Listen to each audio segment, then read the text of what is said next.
Gustavo Petro, le président de la Colombie, est arrivé au pouvoir en 2022 avec plein de promesses de réformes politiques, sociales et économiques. Et l'un des axes majeurs de développement, c'est son plan de transition énergétique qui suppose l'arrêt de l'exploration et de l'exploitation de nouveaux puits de pétrole sur le territoire colombien. Parce que, attention, ceux qui sont déjà en cours, on n'y touche pas. La Colombie deviendrait alors la première puissance pétrolière au monde à suspendre cette industrie. Et c'est un choix d'autant plus capital que le pétrole colombien représente une grosse partie du PIB national. C'est sa première source de revenus et sa principale exportation. Alors quel va être l'impact réel pour la Colombie de l'arrêt soudain du développement de son industrie pétrolière? On démarre.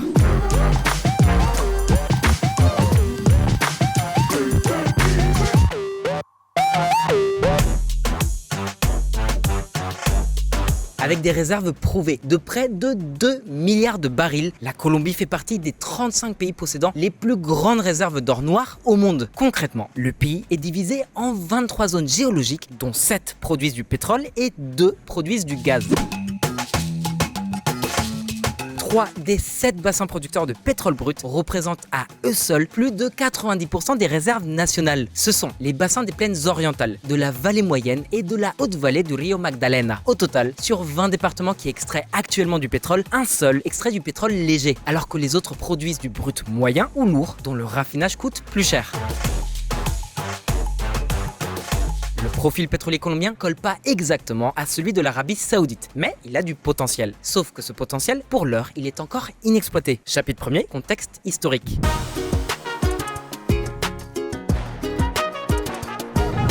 Les premiers pas, une allergie à la rentabilité.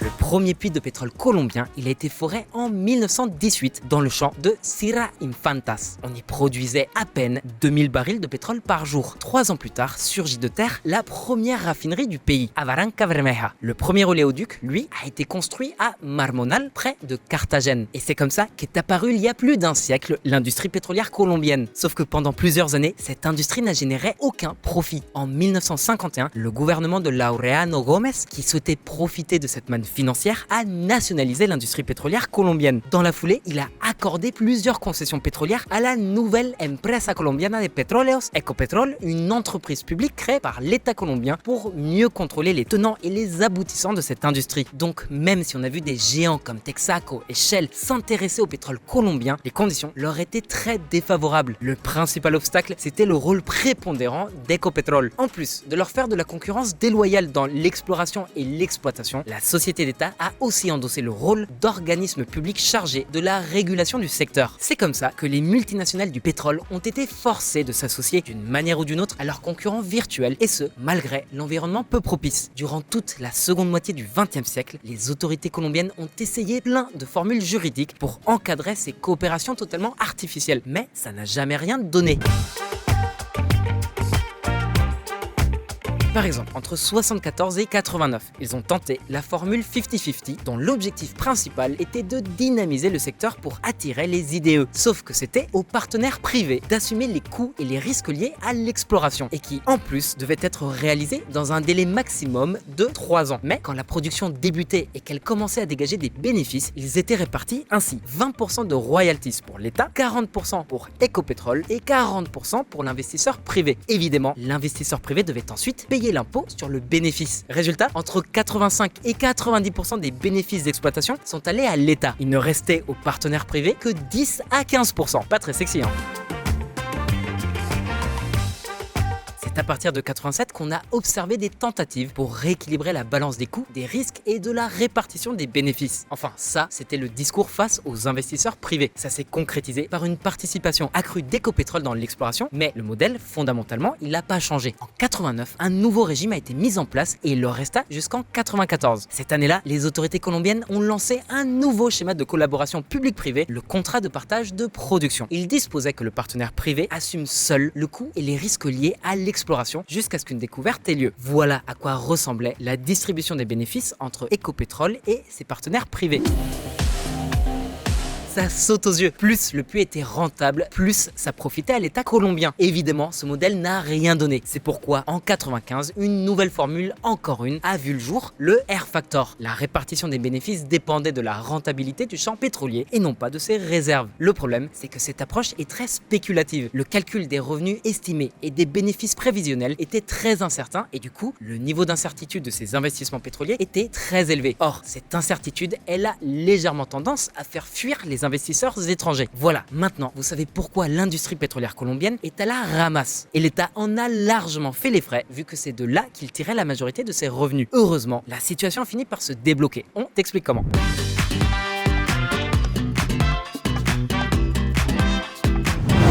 Le décollage.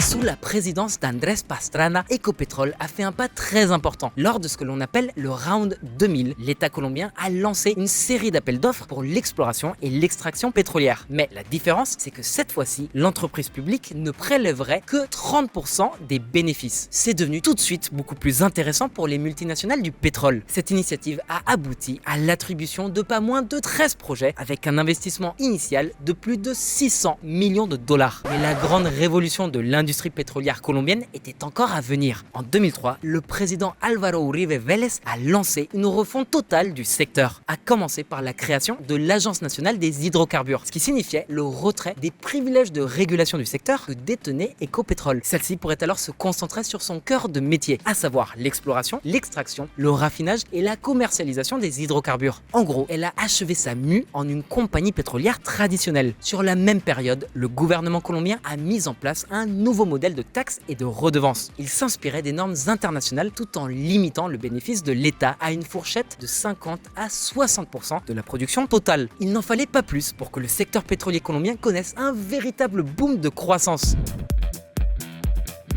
Alors que la production vénézuélienne diminuait, celle de la Colombie devenait l'une des plus importantes d'Amérique latine. Après, il y a quand même eu des obstacles à surmonter. Déjà, la chute du prix du baril de pétrole en 2015, qui a eu pour conséquence une contraction de 30% des investissements dans le secteur. Ça vous paraît beaucoup? Eh bien, dites-vous que c'est rien comparé aux investissements dans les forages de nouveaux puits qui ont chuté de plus de 80%. Le gouvernement de Juan Manuel Santos a donc été forcé de proposer une réforme fiscale pour contenir la baisse des recettes générées par le pétrole. Mais oui, le trésor colombien était devenu complètement accro à ses recettes pétrolières. Bref, le secteur pétrolier colombien, il s'est consolidé. Aujourd'hui, le pétrole représente plus d'un tiers des exportations colombiennes en seulement une décennie, entre 2003 et 2013. Le pays est passé d'une industrie pétrolière quasi inexistante à une production capable d'approvisionner des pays comme les États-Unis. Et entre le désinvestissement global dans le pétrole et les conséquences de la guerre en Ukraine, c'est très possible que l'industrie pétrolière colombienne remplisse son carnet de commandes pour encore quelques années, ou en tout cas pourrait, parce que le président actuel, Gustavo Petro, considère que l'exploitation pétrolière n'a plus sa place en Colombie. Écoute ça.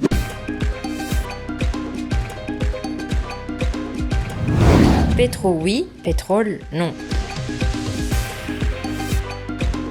Fin 2021, l'avenir de l'industrie pétrolière colombienne était un sujet récurrent de la campagne présidentielle. La position la plus ferme, c'était celle de Gustavo Petro, un ancien guérillero et ancien maire de la capitale qui ne promettait rien de moins que l'arrêt total des opérations pétrolières.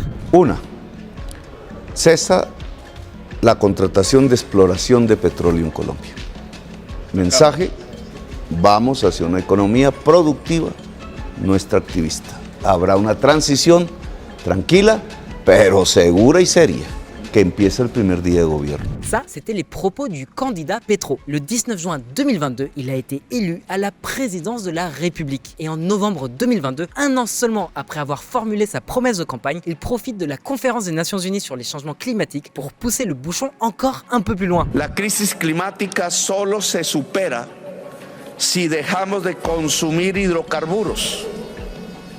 Es hora de desvalorizar la economía de los hidrocarburos con fechas definidas para su final. La solución es un mundo sin petróleo y sin carbón. Des discours qui sont devenus une réalité quand Irene Vélez, la ministre des Mines et de l'Énergie, a annoncé que Bogotá ne signerait plus de nouveaux contrats d'exploration pétrolière. Decidimos también que no vamos a conceder nuevos contratos de exploración de gas y de petróleo.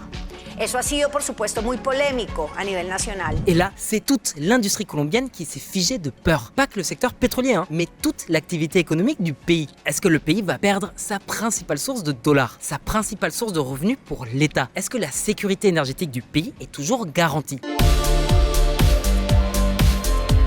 Faut quand même savoir que la Colombie détient actuellement 330 contrats d'exploration et d'exploitation pétrolière. Ça veut dire que la Colombie continuera de produire des hydrocarbures destinés à la fois au marché intérieur et à l'exportation pour encore 10 ans. Mais il va se passer quoi après? Ça, c'est Gustavo Petro qui va nous le dire. Selon les projections de l'Agence internationale de l'énergie, nous avons 5 ans d'exportation de charbon et 10 ans d'exportation de pétrole. La transition porte sur ces deux aspects. Premièrement, veiller à ce que les devises étrangères que nous perdons à cause des exportations de charbon et de pétrole soient remplacées par les mêmes proportions par les exportations d'énergie propre et le tourisme principalement. Deuxièmement, que notre propre consommation interne de charbon et de pétrole soit remplacée par l'électrification des transports, la modification de notre matrice énergétique et la décarbonatation de la production. Gustavo Petro, 21 janvier 2023. L'intention, elle est louable, c'est certain.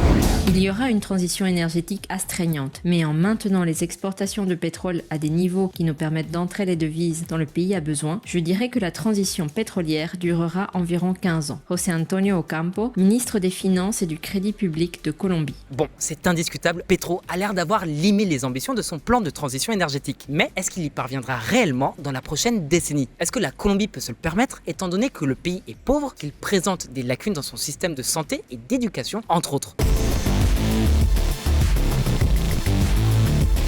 Forcément, l'opposition est vent debout, surtout le lobby du pétrole.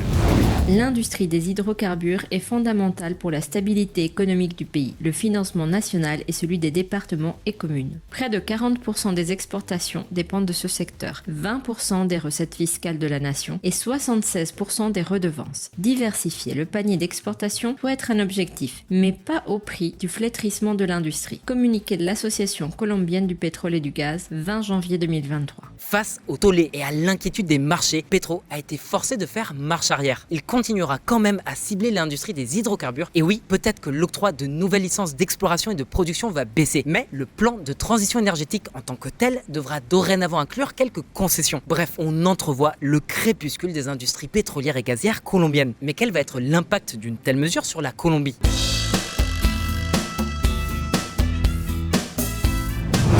Du miracle à la débâcle.